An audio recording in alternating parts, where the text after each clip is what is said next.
It's 6:47 in the morning. You haven't opened your eyes yet, and your phone is already buzzing. One notification, then another, then 5 at once. Not an alarm, not a friend, not a boss. Sales. You open the dashboard. $12,418. While you were asleep. And here's the detail that breaks people's brains when I tell them this. You didn't create a single one of these courses. Not one lesson. Not one slide. You're not the expert on camera. You've never even met most of the people who bought last night. The knowledge belongs to someone else. The system that sells it belongs to you. This month, that system is going to put more than $100,000 directly in your pocket. Not total revenue on someone else's dashboard. Yours. For selling courses you never recorded. Stay until the middle of this video, because that's where I'm going to show you the exact math. What actually remains after expenses, partner commissions, and refunds. Most online income stories stay silent about that part. But first you need to know where this all began. 3 years ago, the first thing you opened every morning wasn't a sales dashboard. It was your bank account. Before buying groceries. Before dinner with a friend. Before ordering anything small online, even when you technically could afford it. You worked. You helped other people grow their businesses. You wrote copy, edited, organized launches, and waited for the moment when your own life would finally begin to change. You watched experts with loyal audiences who couldn't turn attention into money. Some had tens of thousands of followers but no real offer. Others had strong courses buried on websites nobody visited. Some had genuine results and real students, but were completely uncomfortable talking about money. They could teach. They couldn't sell. And every time you looked at their businesses, you could see the missing pieces. You just thought it was someone else's problem. So you decided to become the expert yourself. You spent 6 weeks on your first digital product. Picked the colors. Rewrote the introduction so many times you could recite it from memory. Kept adding more information because you believed more meant more valuable. When you finally published it, you sold 2 copies. One to someone you knew. The second to someone who asked for a discount first. That's when you understood. The product wasn't the problem. You had chosen the wrong role. Late one night, you stumbled across a conversation about a major course launch. One person had made over $100,000 from it. Someone asked, "Is this your course?" He answered, "No. I'm the producer." The producer. He didn't record the lessons. Wasn't the expert. He researched the market, built the offer, ran the launch, and took a percentage of every single sale. You read it 3 times. Because you realized everything you had been doing for other people's businesses was already producer work. You saw patterns. You felt why one offer worked and another didn't. You knew how to make complicated things clear and make people want to buy. You didn't want to film yourself every day. You wanted to understand what moves people to act. That was your real power. You reached out to a small business coach with 3,000 followers. Real expertise, loyal audience, and 0 in sales. She had already tried selling a course. It hadn't worked. You offered not an upfront fee, but a percentage of collected sales. If the launch failed, you'd earn almost nothing. If it worked, you'd both win. She said yes. The first launch brought in $840. Not glamorous. Your cut, almost nothing. But you did something more important. You broke down every single detail. Which emails people opened. Which phrases drove clicks. Why people landed on the sales page and didn't buy. And you found the key thing. The expert kept explaining what was inside the course. The buyers kept asking one thing: what would change in their life after? That became the first law of your system. People don't buy information. They buy transformation. Second launch, 6,000. Third, 22,000. The pattern was clear. But 22,000 in total revenue was still far from 100,000 in your pocket. You needed a different model, a different scale, and a different way of choosing projects. You could no longer pick experts because you liked them. You built 5 filters and refused to break them. Filter 1: proof. Not followers. Not an aesthetic feed. Not inspiring captions. Proof. Did she have real client results before the course? If not, you walk. Marketing amplifies value. Cannot manufacture it forever. You can push a weak product through a strong funnel once. Then come the refunds, the complaints, and the machine starts eating itself. Filter 2. Specificity. I help women become successful is not an offer. I help service-based women stop having warm sales calls that go nowhere is a different conversation entirely. The market doesn't pay for information because it exists. It pays for the move from a painful present to a believable future. Filter 3. And this is the one where most beginning producers lose money without ever knowing why. Trust. Don't confuse it with reach. The expert doesn't need 1 million followers. But someone somewhere needs to genuinely care what she says. 5,000 email subscribers who open every message are worth more than 200,000 random followers who will never buy. You weren't looking for fame. You were looking for concentrated trust. Filter 4. Capacity to deliver the result. If the launch works and 200 students show up, can she actually take care of them? A launch that sells 500 seats into a format built for 50 is not a win. It's a delayed disaster with nice branding. Filter 5. Economics. The price has to cover traffic, delivery, refunds, payment fees, partner commissions, and your share. If a course sells for $49 and needs live coaching, paid ads, and a full launch team, the math is already dead. No beautiful page will save it. Then you found her. A sales consultant. No massive audience. But years of real practice and documented client results. The course was sitting in a folder, like a suitcase nobody ever packed for the trip. On the first call, she walked you through the curriculum for 40 minutes.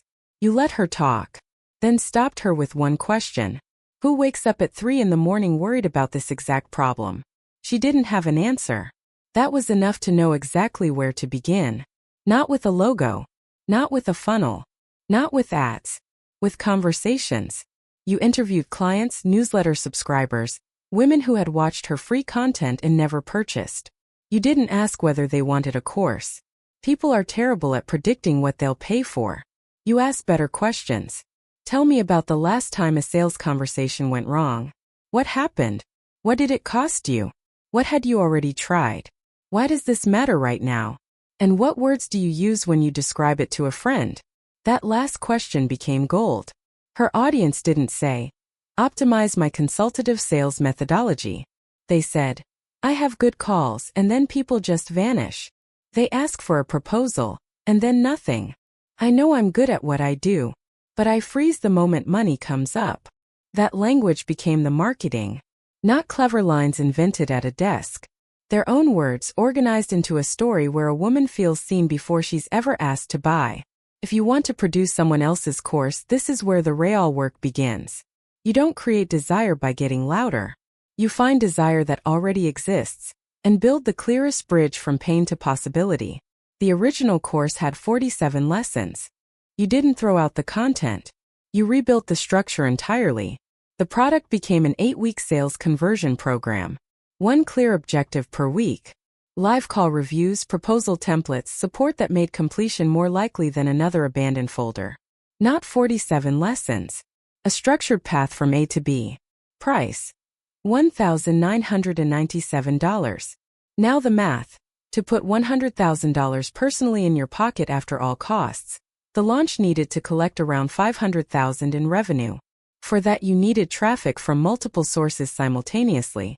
This is where you applied a mechanic you'd studied through public breakdowns of major producers, including launch structures connected to producers like Mikhail Tomachko. The principle.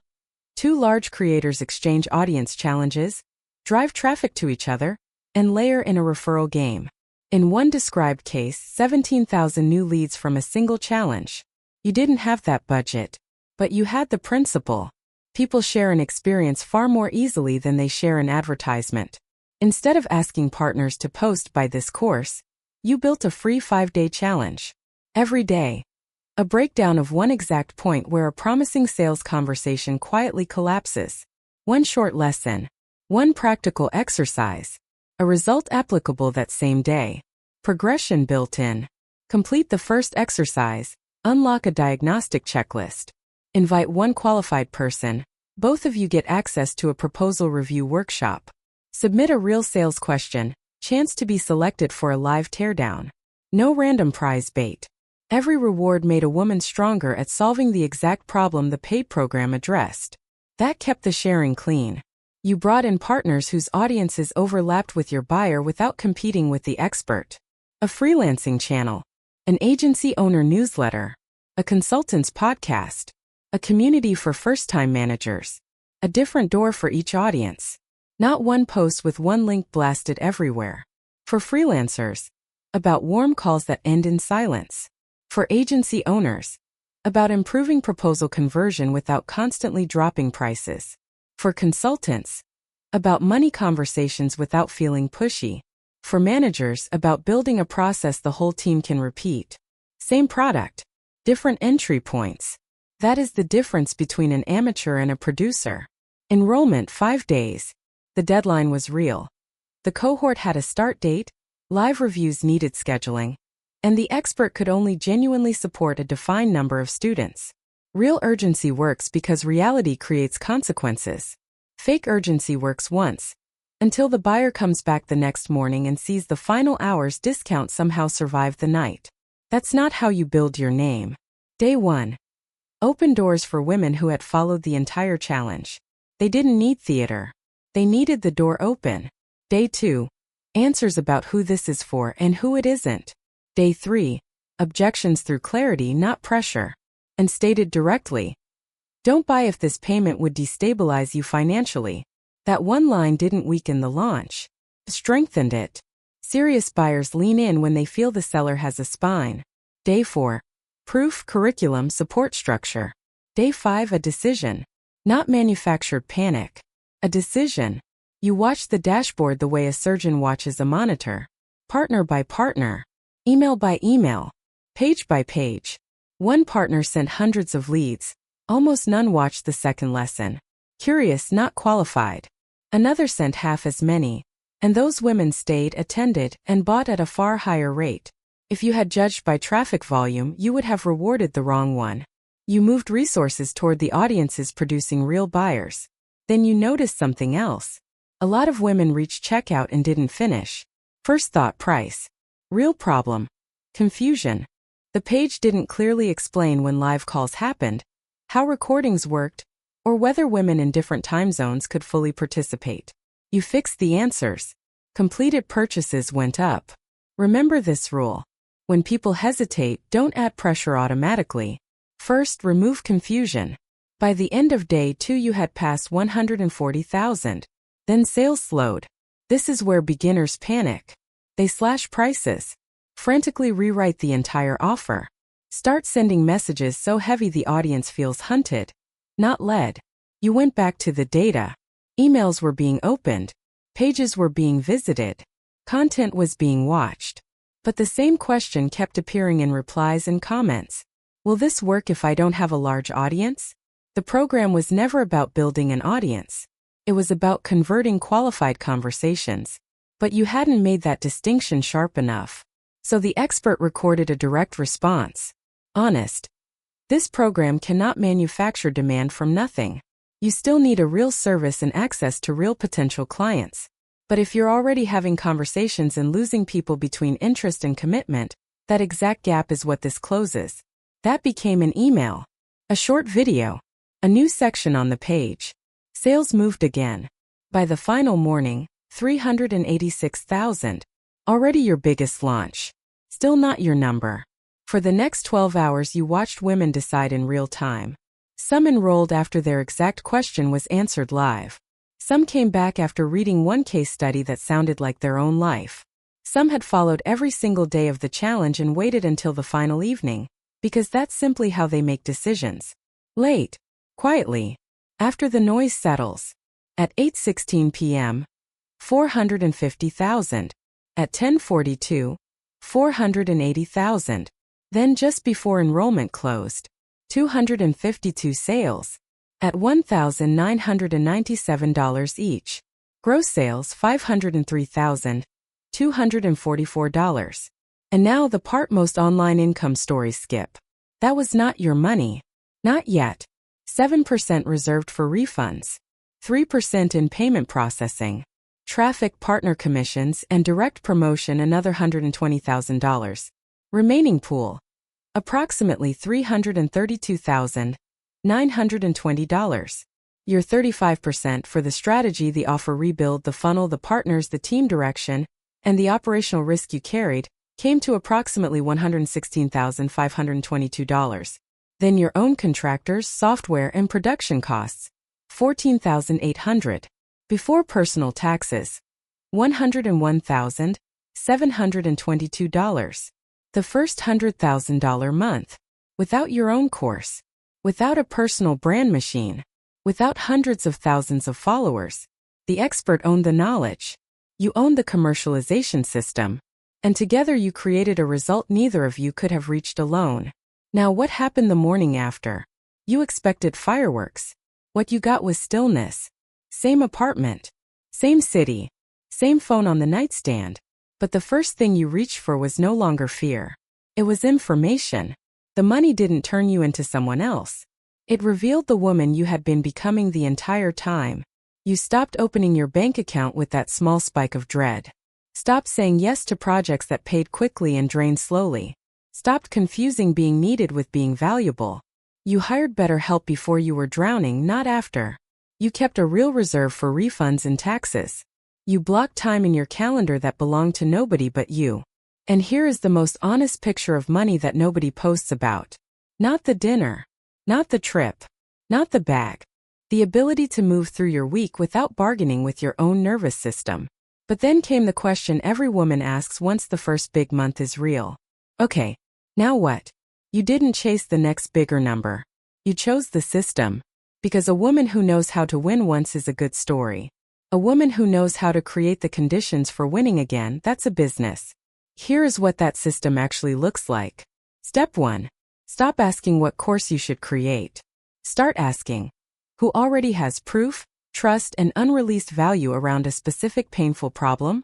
Step 2. Filters before feelings. Proof. Specificity. Trust.